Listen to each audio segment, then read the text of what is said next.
Hey guys, Jimmy here and welcome back to another video. Now in the early hours of Tuesday morning, as I was scrolling through my Twitter, as I often do when I can't sleep, I came across some rather awful news, and that was that F1 legend Niki Lauda had passed away. Now I'm not going to sit here and lie to you and tell you that the era that Niki raced in is my favourite ever era of F1 and that I know everything about it.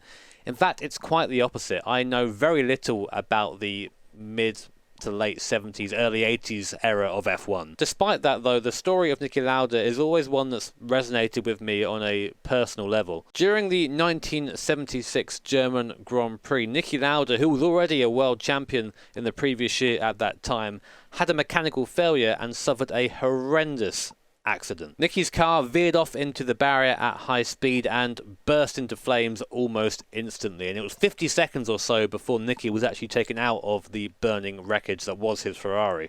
As a result of that crash, Niki suffered severe burns, especially to his face and to his neck, and those are the scars that he carried for the rest of his life. But he also suffered a lot of damage to his lungs, where he had been breathing in toxic fumes, and it was that would threaten his life. Now, despite the extent of his injuries, which were in fact so severe, he was read the last rites by the priest attending the hospital he was taken to. Niki was back into a Formula 1 car only 6 weeks later at Monza. And not only did he take part, he finished 4th. Now, I'm no racing driver, so I'm not going to begin to understand what would go through someone's head after a crash like that. But for Niki to hop back into a car 6 weeks after nearly being killed by pretty much the same car, and then going on to finish 4th at Monza, that bravery, that determination is something that I admire deeply. And it's not like driving an F1 car is easy. Driving any F1 car from any era is a lot of effort, and it was said that after the race, when Niki took off his helmet, his balaclava was just absolutely covered in blood where all his wounds had opened up again from the stress of the race. I actually read an article the other day which said that Niki had told the press and his mechanics that he was fine mentally to get back into the car, that he wasn't scared, that was just part of the job for him to get back and race again.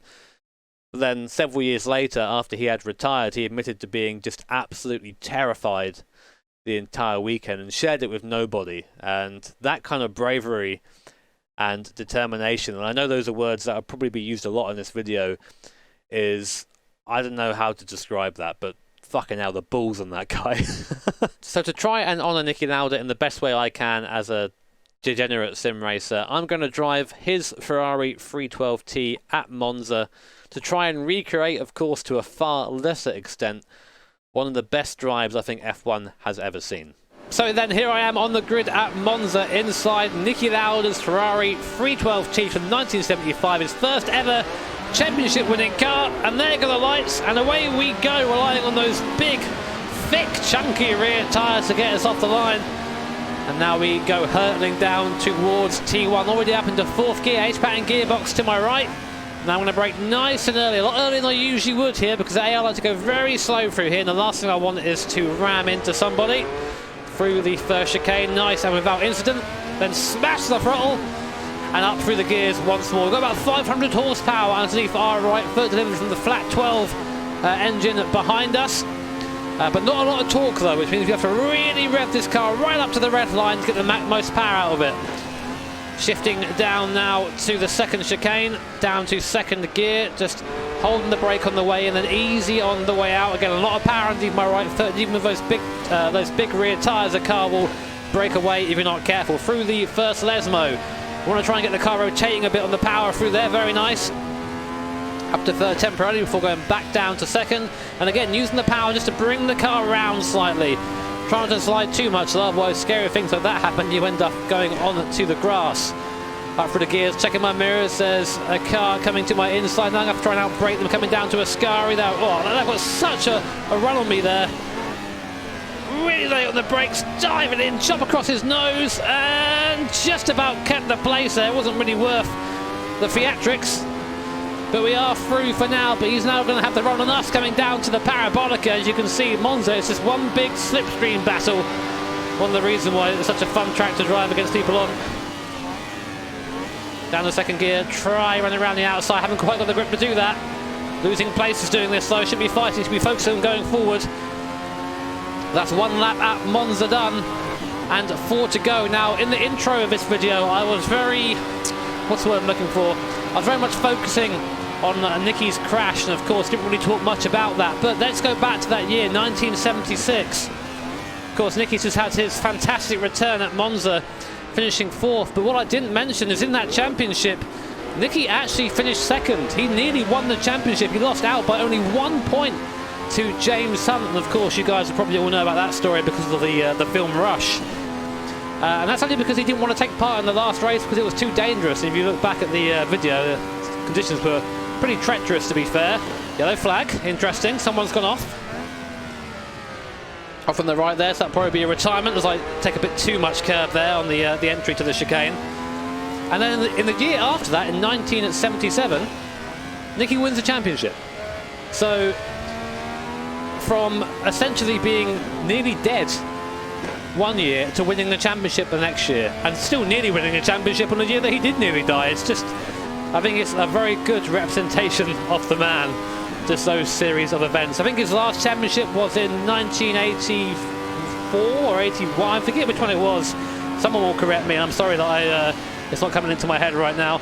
But in that championship, he beat Alain Prost by only half a point, which still remains as this day as the smallest margin of victory in a championship. And beating Alain Prost when Nicky was very much at the end of his career just goes to show the talent that this man possessed. Right. Let's focus on the race now. I need to try and catch these guys back up again. The AI are on quite a decent difficulty for me around there. If I start making mistakes, they will jump on it. And as you can see, there's a bit of a train behind me if you just look to the mirror on the right there, which means I really have to start making moves. I might go to defensive here. I don't really fancy having to... Oh, he's going right to the inside, in which case I'll go back to my racing line, try and outbrake him. He's very slow into the right hand, and then he has to slow right down to make the corner. I'm going to run it around the outside. Now, these things don't have a lot of downforce, these mid-70s F1 cars, but they have enough to grip you through some of the fast corners. But then, simultaneously, they also let you slide around some of the slower corners, which is really very fun to do. I really like driving these cars. It's a shame I don't drive them more.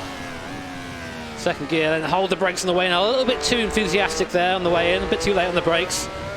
Using the curb on exit. Got to be careful on those serrated curves. They can really upset the car, especially during acceleration. Trying to catch the car there, mid-corner, on the drift on the way through. That's when the car is at its best. Those little corners through there where you can just ease it through on the power, running a little bit wide there. You can see just how slippy it is out there. Nearly ended up putting it on the inside wall, and I've done that before in other cars, so I'm very much used to doing it. And still, I'm just can't quite break away from the guys behind. He's still there. I'm going to cut him across. No, thank you, mate. Really taking the line away from him at the last second. Got the speed for Ascari, though. Getting back a little bit of time through there. Really kind of stuck in a little bubble at the moment.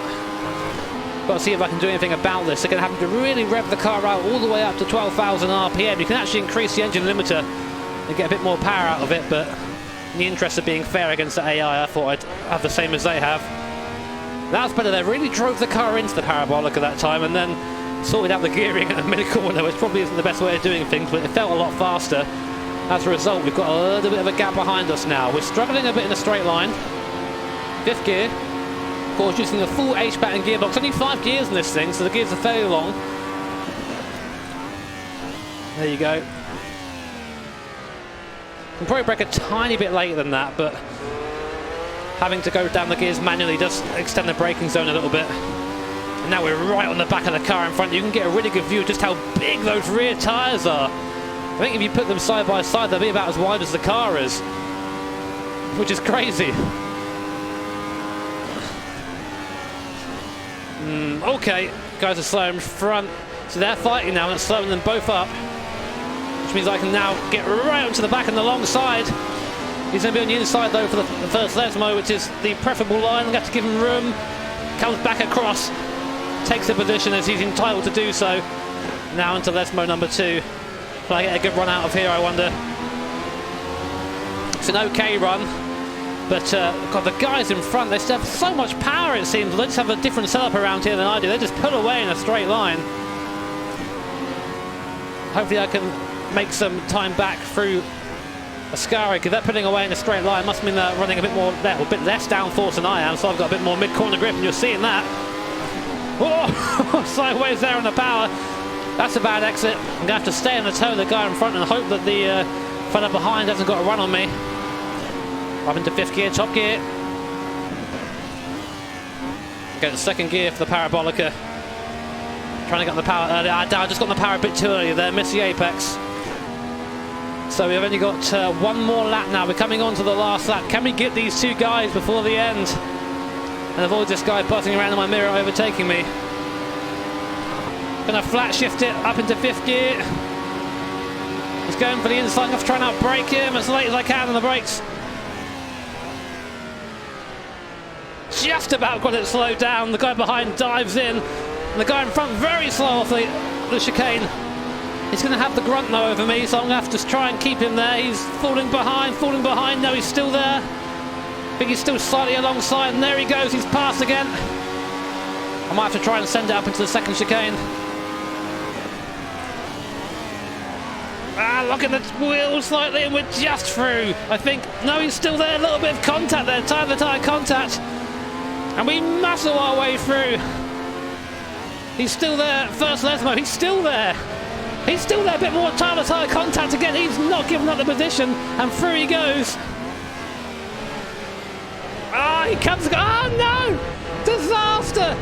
It all ends in tears. He cuts across, slows down on the exit. I have nowhere to go but to touch him, and now we have the number 2 car in front of us.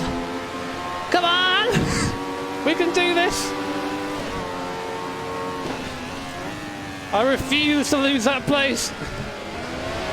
Coming through Ascari then. Waiting for the guy to get on with it. I can't just drive through him, although I kind of just did that back there. It's going to have to be a lunge into the Parabolica. I'm right deep in the toe. So I'm actually getting a benefit from it now. Up into 5th gear. Dive out. Brake really low. You've got to try and keep it as tight as possible. Oh no. Come on. No. Tried to get on the power. I think he might have me. No, he doesn't. He got scared. I spooked him.